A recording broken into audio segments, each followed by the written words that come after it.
Like a goat tied at the gate of the hunter's compound, escape only delays the feast. Monday, January 20th, 2026.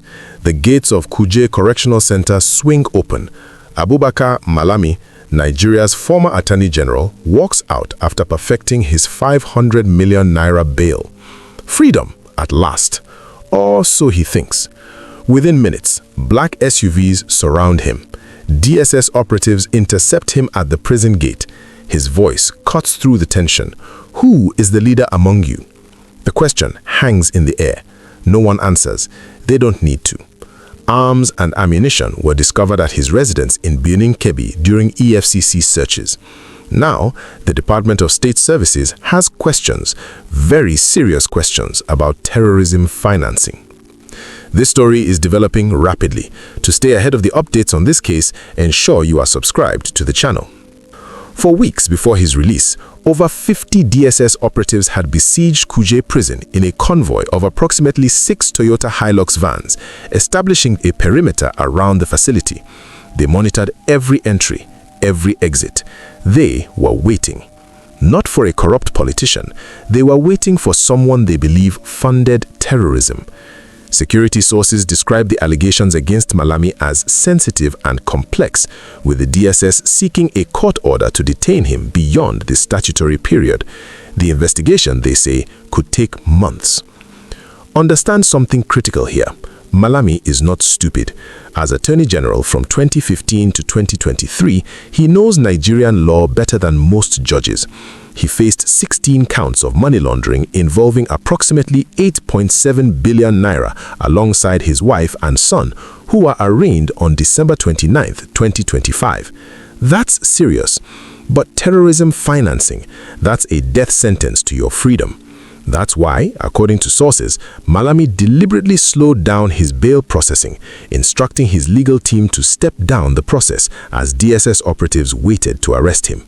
He understood that stepping out of Kuje meant stepping into something far worse. The irony is almost poetic.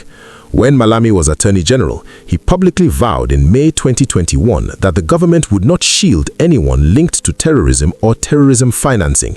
He promised to aggressively pursue terror financiers. He said no stone would be left unturned. Yet sources allege he used his position to set at least 410 terrorist suspects free during his tenure.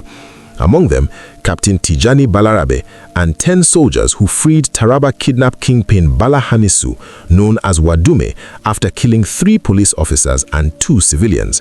The same man who condemned terrorism financing now stands accused of funding it. But the allegations go deeper. The DSS probe centers on Malami's handling of a 2021 UAE list of alleged Nigerian terror financiers released under Resolution Number 83, which designated 38 individuals and 15 entities for supporting groups like Boko Haram. Questions have arisen about his actions or inaction during his tenure as the nation's chief law officer. What did he do with that list? Who did he protect? Why were prosecutions stalled? Multiple petitions against Malami border on alleged terrorism financing. The DSS is not rushing. They are methodical. They are thorough. They are seeking a court order, potentially by January 22, 2026, which is today, to prolong his detention while investigations continue. During this time, they will ask uncomfortable questions. Where did the weapons come from? Who supplied them? What were they for? Are there connections to Boko Haram, ISWAP, or bandit groups?